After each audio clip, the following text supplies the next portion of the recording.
Hello, everyone. Today's July 1st, 2026, and with that comes in a new set of regulations, a new set of laws that take effect in California. So, we're going to go through them and we're going to break them down. We're going to be using some data from USA Today in regards to this law. So, have fun with me here. So the first one that we need to know is Phone Free Schools Act. So Assembly Bill 3216 was initially passed in 2024, and the Phone Free School Act requires every school district, charter school, and county office of education to adopt a new policy that will limit or ban the use of smartphones starting today, July 1st. Now, I have a kid, so I know for sure they have already implemented this, and they've already been looking into restricting the access of phones. I'm all for it. Kids don't really need to have phones and be on their phones texting all the time. I know that they're not being strict, very strict with it. They're limiting. They don't want to see them around. My daughter made a comment, said at the end of the year the teachers didn't even care. But I agree with this. I think we should restrict the usage of phone. Kids don't need to be 8 hours. Are they even paying attention at school? Are they even paying attention to their education if they're being on their phones and they're texting their friends, their parents? So, win for California. I think it took a little while. I mean, it passed in 2024, but it definitely took a long time to do that. There are some, they will be allowed. There were some exceptions for kids using the phones if there's an emergency, they feel they're in danger, medical needs, or if it's part of their IEP, their individualized education program. So if you feel that your kid needs to be texting you, which then as a parent, you have to really think about that yourself if you want to be texting your kid at all times. But I mean, there's an emergency, the school will call you, they can go and talk to them. But if it's in their individualized education plan, then it can be allowed for them to use. I know some kids that may have special needs or some kids that may be on the spectrum. There may be some exceptions there with their IEPs, and they may be able to use them certain times in the day. But good job for California. I mean, we should do this nationwide. We should ban all phones from kids having them. It's crazy. It's insane how many middle schoolers have iPhones. Why? Why? Right? Assembly Bill 727, starting July 1st, the bill requires public schools serving grades 7 to 12, and public higher education institutions to print the telephone number and text line for the Trevor Project's LGBTQ plus suicide hotline on a student's ID card. If you're not familiar with the Trevor Project, is a suicide hotline. It's a service provided for LGBTQ members. I mean, I don't know. Do we want this on all of our kids in the back of their cards? I'm all for the suicide hotline. I know some schools have already started doing it, but starting July 1st, they will have the Trevor Projects in the back of their ID. So all kids will be able to have access to those numbers.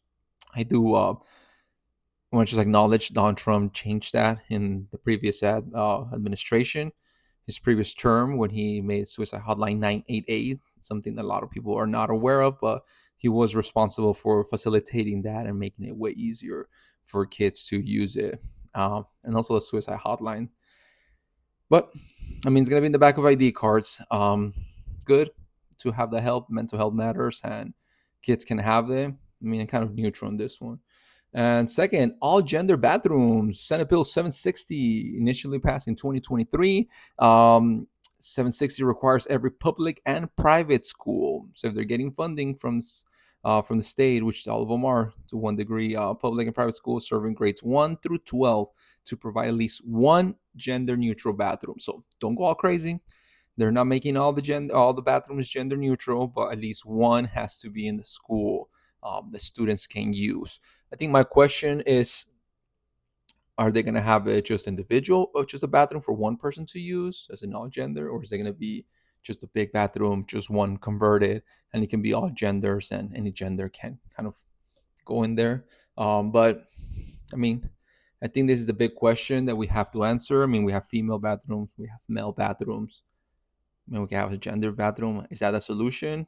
What do you think? Is that a solution to just our ever-changing world, our progressive world? But I mean, sure, I've gone to restaurants, I've gone to different stores, um, some shopping centers where they'll have female, male, and then they'll have a gender neutral bathroom, a family bathroom. So that's great to have.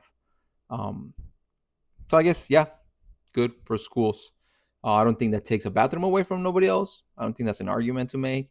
But if that solves the issue of trans females, trans males going into the other bathrooms because we can find a solution. Local minimum wage increases at the start of 2026. California statewide minimum wage increased from 16.50 to 16.90 per hour. However, certain cities have their own specific local ordinance. So these cities will have some increases. Alameda, 1776, Berkeley, 1961, Emerville, 2034, Fremont will be 1805, Los Angeles will be 18.42. Interesting. Los Angeles County in unincorporated areas, 18.47, Malibu, 1781. Milpitas 1850, Pasadena 1857, San Francisco 1961, and Santa Monica 1847. This is the minimum wage.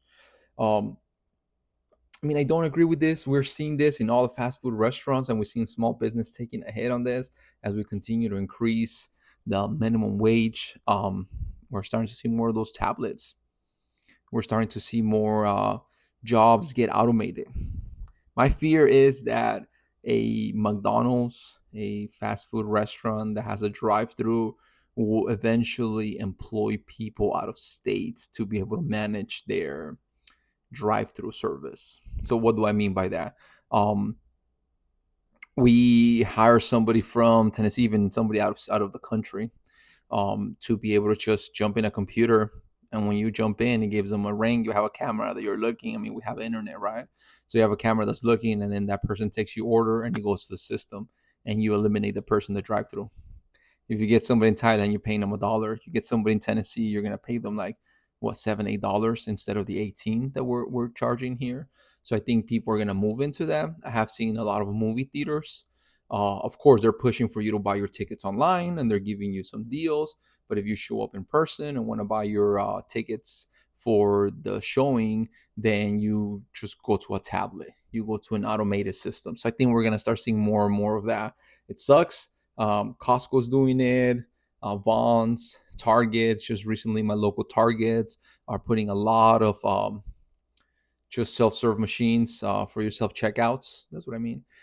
So I think this is all going to continue going. So the big advocates of continuing to raise the minimum wage is just going to have a toll on automation. It's just AI, and it's just this automation systems are just going to be taking over. So not agree with that.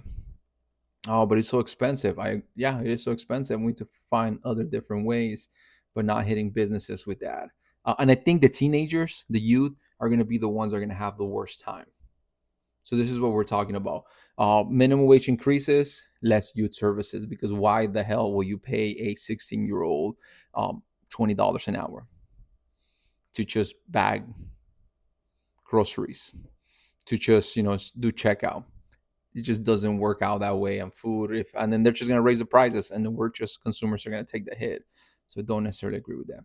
Another law that's kicking in, Senate Bill 79, Affordable Housing Near Transit Act. This is interesting. So it's a method to aim to address the housing crisis in California. SB 79 allows housing developers to qualify for transit-oriented housing development. So there was a lot of zoning, especially in Los Angeles and other public places, where you cannot build close to big transit, to orange lines, to trains, to anything else that's just transit, right? So this will allow for more developments to happen. Developers can build up to 95 feet in height and up to 160 dwelling units per acre. So if you have a house that's close to a big public transportation, and then all of a sudden it's single family home units there, right? It's a zoning issue. So now we're going to be able to start seeing apartments around there. I mean, does this solve the housing crisis? I don't think so. Is this the right move? It all depends how you see it.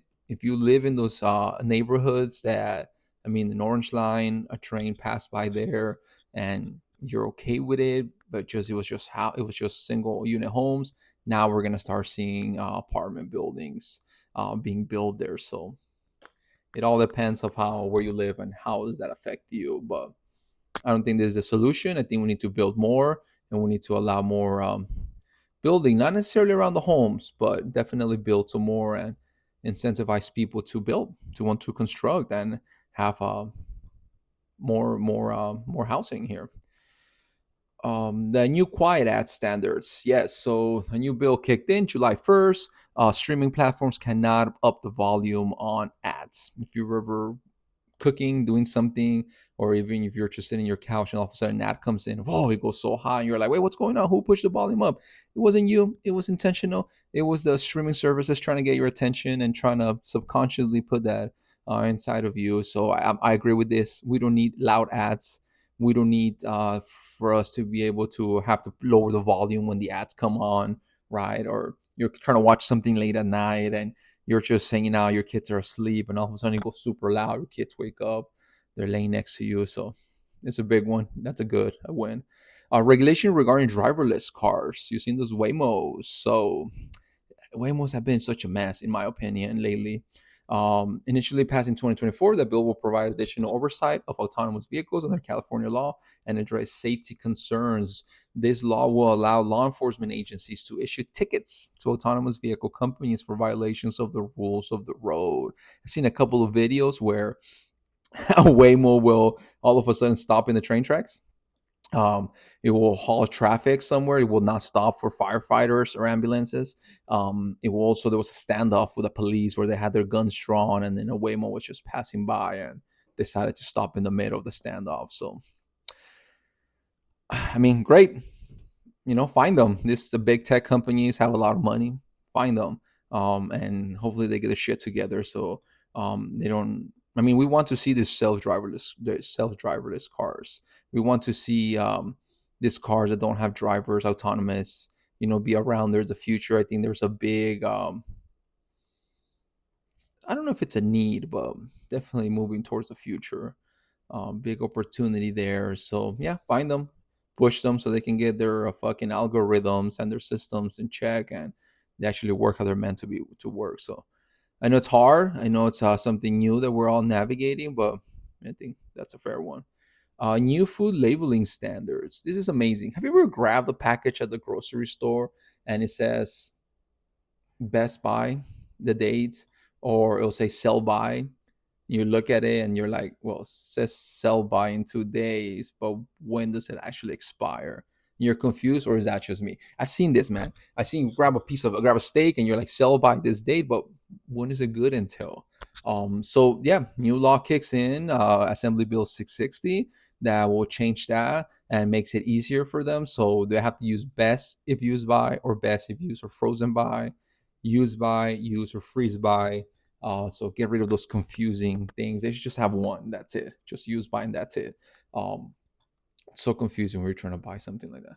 Another law that kicks in, allergen menu law. So Senate Bill 68 kicks in, and it allows restaurants that have chain restaurants that have 20 or more locations have to clearly disclose the big 9 major food allergens in menu items. One of the big things California did a while back was when they started putting the calories. Big thing. I'm a big macros guy, so you always care about your carbs, you care about how much protein intake. I thought that was amazing. It definitely shut down some restaurants. Definitely highlighted how bad food is at certain places. Sometimes you walk into an IHOP or a Denny's and you look at your meal, you're like, what the 1,200 calories, 1,300? People are still consuming them. Some people don't care. Some people don't care about the labels. But for people like me, they care. It's a big thing. I'm teaching my kids how to read those labels, get some meals that have high protein, not that high in calories. So this is a big win too. Major food allergens. So what are the 9 allergens that restaurants must disclose?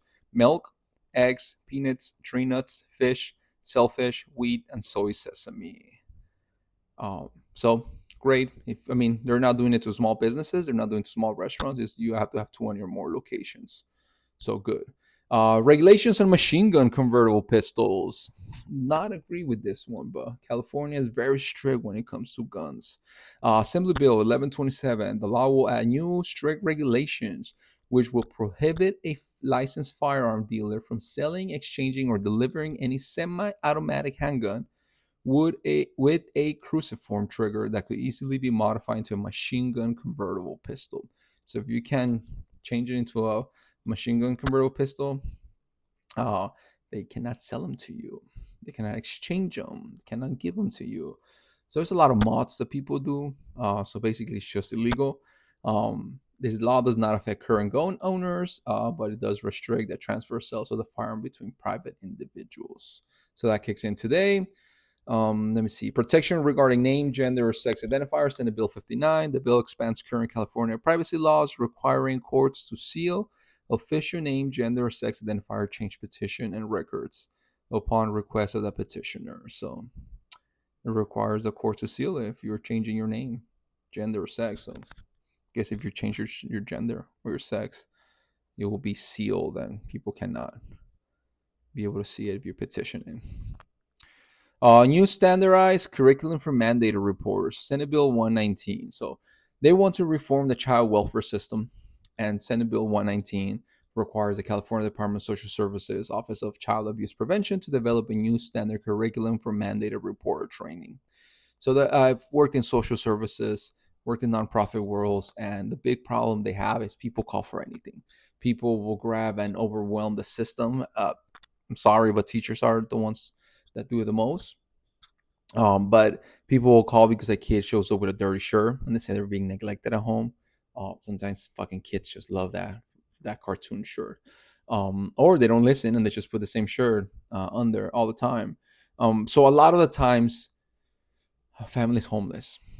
They will call social services. What is social services supposed to do, especially in a place like Los Angeles? It is not a crime to be poor.